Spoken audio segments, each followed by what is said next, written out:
All right, so today I'm gonna be making a very special announcement at some point in this YouTube video. I'm not gonna tell you what the announcement is now, of course, but I'll give you a little hint. We're gonna be adding something to the Ballin universe. So be sure you stick around to hear today's announcement. Today, I'm gonna share 3 totally bizarre missing person stories. But before we get into those stories, if you're a fan of the strange, dark, and mysterious delivered in story format, then you've come to the right place because that's all we do and we upload once a week. So if that's of interest to you, please offer the like button a nice fresh ice cream cone, but don't tell them you've secretly hid a glass shard in the middle of it. Also, please subscribe to our channel and turn on all notifications so you don't miss any of our weekly uploads. Okay, let's get into today's stories.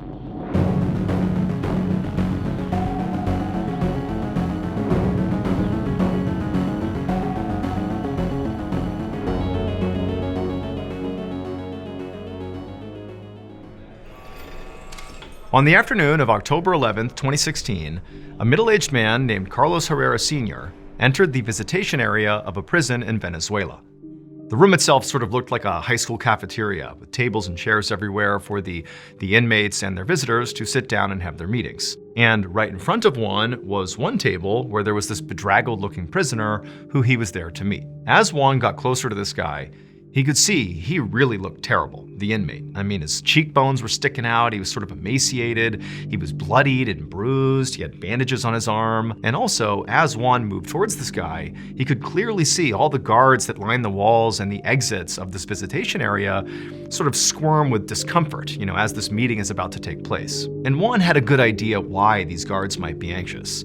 And that's because over the past month, this prison had been on lockdown because a gang inside the prison had risen up and overpowered the guards and completely taken over for this entire month. And just to be clear, during this month, people died as a result of this takeover.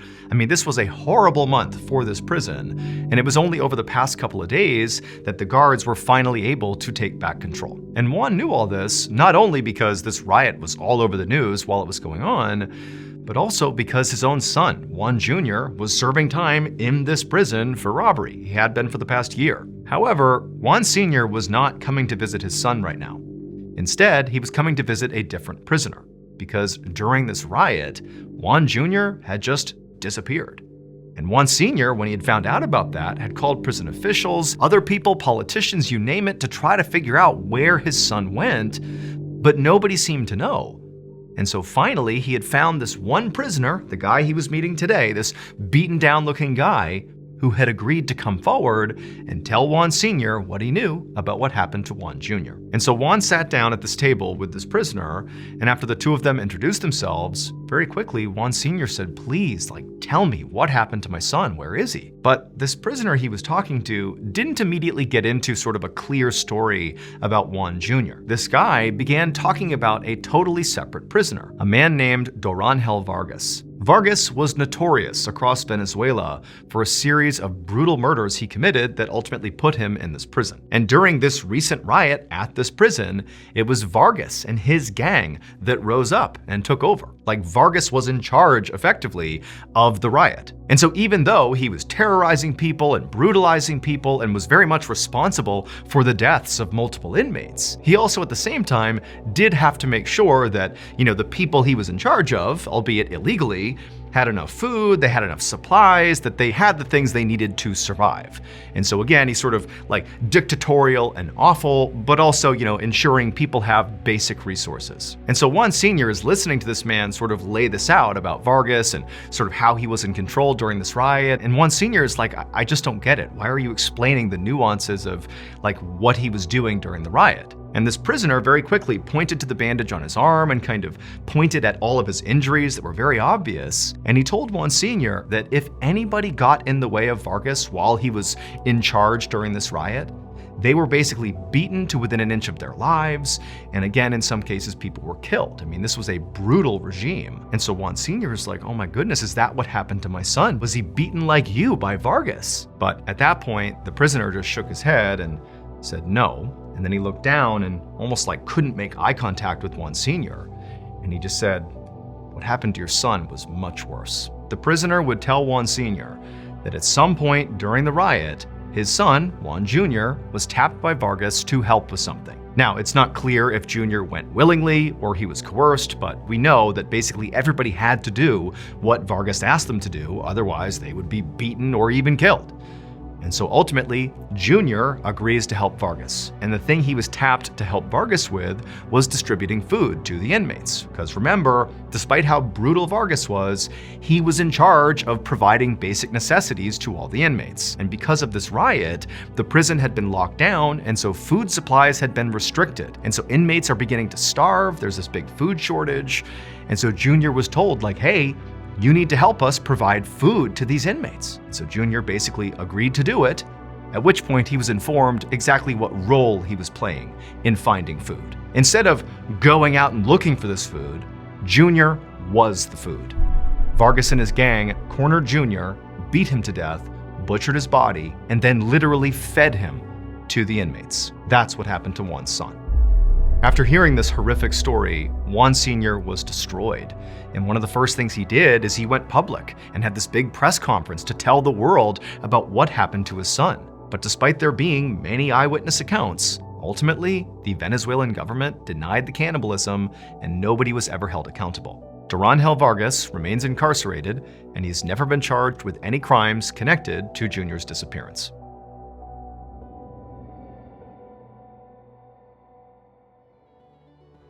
Okay, as promised, here is today's special announcement. As of right now, we have a brand new show, a history podcast. But wait, it's not like a boring history show. This is not like, when you were in school and you had to sit through lectures about something that happened hundreds, thousands of years ago. It's not that. We're gonna pull from history, but we're gonna tell the true stories behind moments in history. We're gonna give you stories that feel like Mr. Ballin stories with plot twists and crazy point of views. It's gonna be classic Ballin storytelling, but again, historical is the context. Here, let me give you an example. So if you look back and try to identify the first time true crime sort of became a thing, that the public was suddenly interested in a case that really had nothing to do with them just because it was entertaining, that case would be about this murderer who escaped. And that's kind of all that's available if you look it up. Oh, yep, escaped murderer, that's when true crime became a thing. But did you know that that case, the escaped murderer, was way more compelling and exciting than most people give it credit for? People were interested at the time because there was this crazy transatlantic boat chase, and there was this crazy hunt for the killer, and the killing itself was so grisly, and that story really doesn't get told much. It's just kind of a statistic in a history book. And so what this podcast does is it finds cases like that and actually shows you why history is so cool and so interesting. And that's just episode 1. So this new history podcast is called A Twist of History, and it's live right now. So go to any platform where you get your podcasts and look up A Twist of History, or just search for Ballin Studios and you can find it that way. Follow the show and tune in each week. And if you really want to, give us a 5-star review. The show is totally free, new episodes every Wednesday. Oh, and one more thing, be sure to stick around till the end of today's YouTube video for a sneak peek of episode 1.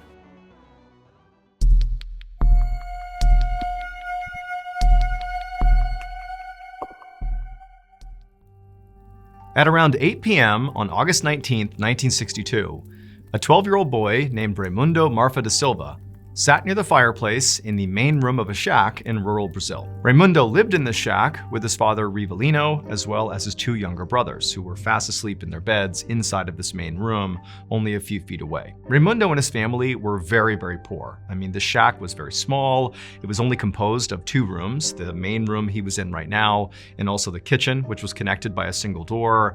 And they were truly like out in the middle of nowhere in Brazil. They had no electricity, basically no money. They really had almost nothing. And so that night, as Raimundo sat by the fire, just kind of quiet, there wasn't really much else to do here, his father, Rivelino, came into the room from the kitchen and he sat down next to him. And the two just sat there quietly, periodically poking at the fire with a stick and just sitting there enjoying the silence, doing their best not to wake up the 2 younger brothers. And as these 2 were sitting there, suddenly Raimundo heard a strange sound coming from the kitchen.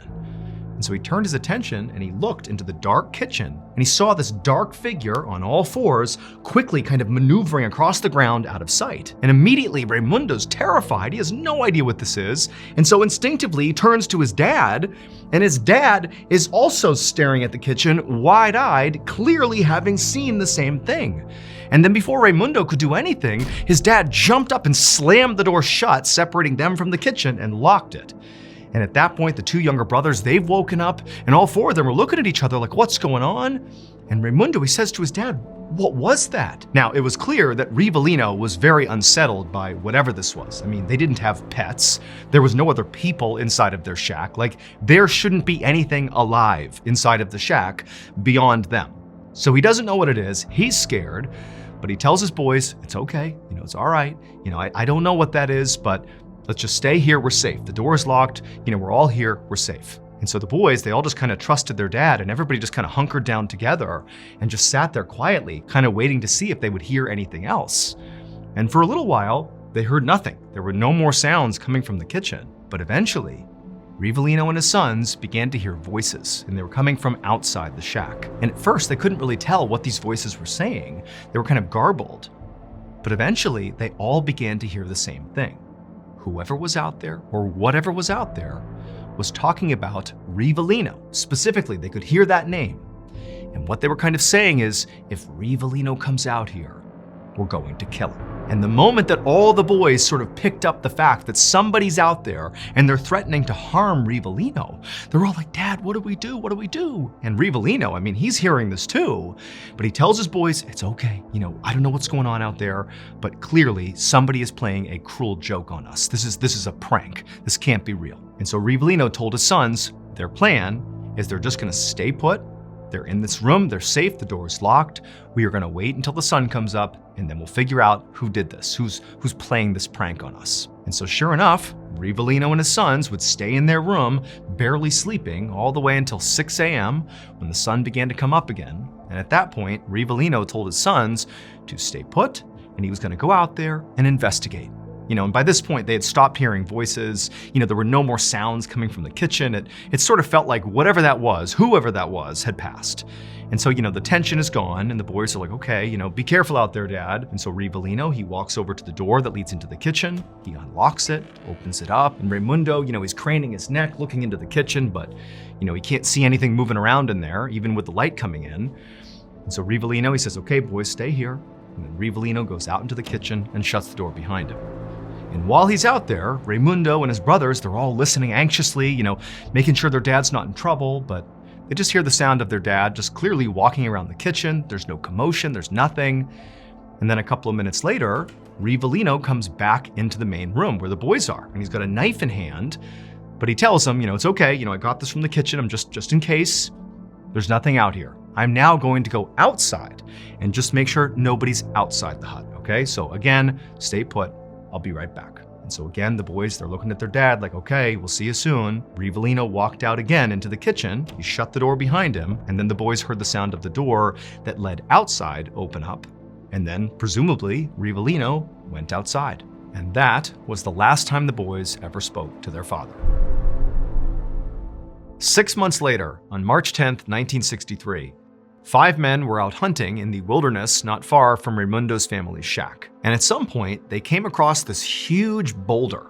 And this boulder had a big crevice in it, like a big gap in this rock. And one of the hunters happened to walk past it and looked into this crevice, and they found a skeleton. And that skeleton belonged to Rivellino, Raimundo's father. But that was not the end of the story, far from it. So on the day that Rivellino stepped out the front door and then was never heard from again, Raimundo and his brothers had been instructed by their dad to stay put while Rivellino went out looking around. But Raimundo just felt really nervous after his dad had stepped out the front door and had presumably stepped outside. So he defied his father, he opened up the door that led to the kitchen, and as soon as he did, he looked towards the door that led outside, and he saw it was wide open. And he saw his dad stepping into this huge cloud of yellow smoke. And amidst this smoke were these cylindrical objects that were floating in the air, spinning around in a circle, seemingly spitting out this smoke. And Raimundo, he had no idea what he was looking at, but he saw his dad just kind of walking into this cloud, and then the smoke got so bad, it totally obscured his dad. His dad was gone. And so Raimundo yelled out for his dad, like, "Dad, where are you going?" And he charged towards his father to try to stop him. He just felt like, you can't go out there. But as soon as Raimundo went out into the yellow smoke, the smoke just dissipated, the cylinders disappeared, and as soon as it was all gone, his dad was gone too. Raimundo sprinted around his house, calling out for his dad, looking everywhere, but there was no sign of him. And so quickly, Raimundo and his brothers alerted authorities, and they launched this search for him, and for days they combed the area near that boulder as well, and they couldn't find Rivellino. And so eventually, they abandoned the search, and then 6 months later, his body was magically found in that crevice. To this day, nobody knows what actually happened to Rivellino and how he wound up inside of that rock crevice. Also, people have no idea what that dark figure was skittering across their kitchen floor the night before Rivellino went missing, or who those voices were threatening to kill Rivellino, or the objects that Raimundo apparently saw floating in the sky spitting out yellow smoke. Nobody has any idea what any of that stuff is. All we know is Rivellino disappeared and 6 months later turned up dead in that crevice.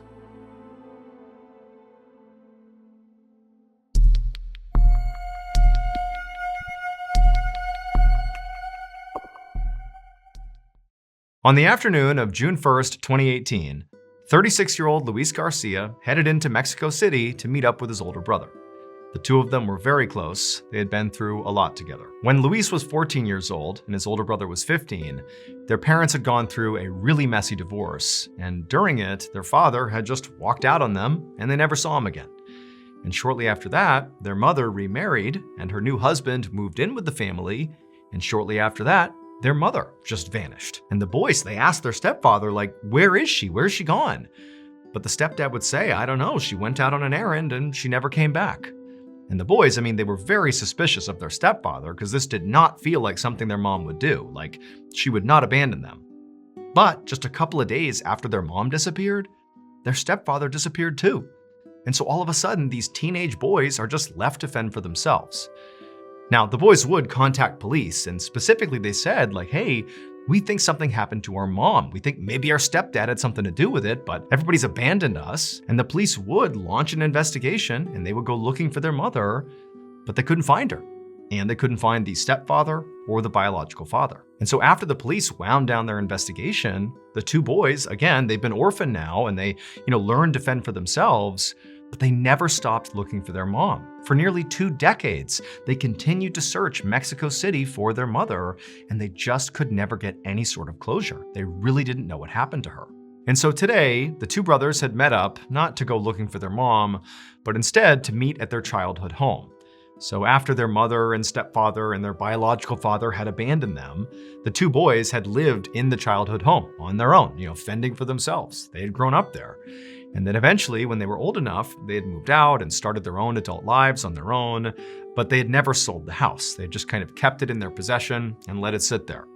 But now they were going back to, go through and sort of clean it up and, decide if they wanted to do some renovations and just kind of fix the place up, maybe to sell it. They didn't know. And so the two brothers, they met up at the home, they go inside and, there's still photos on the wall, old family photos. And there's, all these memories that come rushing back, many of which are very sad and troubling. But, like the brothers, they're having a good time, just kind of going down memory lane. And at some point they decide, okay, you know what? Not only are we going to clean this place out, but also there's some basic renovations that really need to happen here. Like the place has been sitting here for years. It's sort of fallen into disrepair. Let's fix this place up. And so over the next couple of days, they would call in some contractors to begin to do some basic renovations in the house while the brothers continued to clean it up and pack things up and sort of get it ready for whatever it was going to be. And on one particular day, when a group of contractors were working in the master bedroom, the brothers were in the living room doing their own thing, when they heard a big commotion coming from the master suite. One of the contractors began yelling for the brothers to get in here and look at what he had found. And so the two brothers, they got up, they bolt into the master suite, and they look at something that was just sitting on the ground. And at first, they didn't even know what they were looking at. But then the contractor, after composing himself, told them what it was. And suddenly, the boys understood what had happened to their mother. It would turn out the brothers were right. Their mother had not simply gone out and abandoned her sons. Instead, on the day their mother left and never came back again, somehow or another, she was bound and gagged and stuffed inside the wall of their family home. And we know this because when that contractor 2 decades later was doing renovations for the brothers inside that home, his sledgehammer went into the wall in the master suite, and when he pulled it out again, a white object came tumbling out of the wall. And that object was their mother's skull.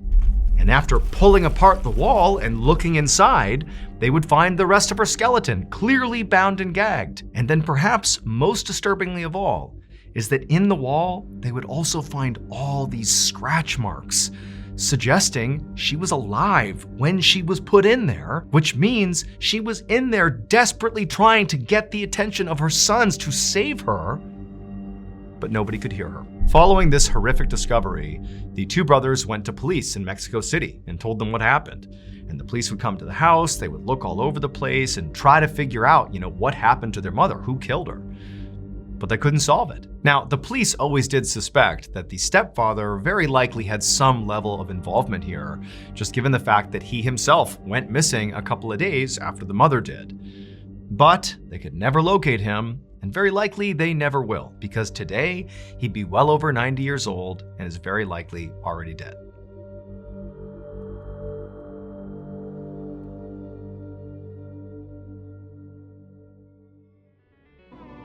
And now, from Ballin Studios, here is a clip of our newest podcast called A Twist of History. After you listen, be sure to look up A Twist of History on whichever podcast platform you listen to and give us a follow and start tuning in.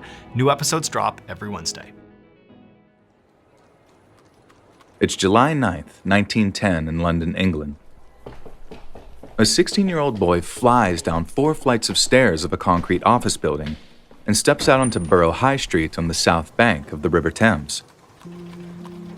The noise hits him immediately. People rushing down the sidewalk, the road filled with a mix of horse-drawn buggies and rattling automobiles. The street is so crowded it overwhelms the boy.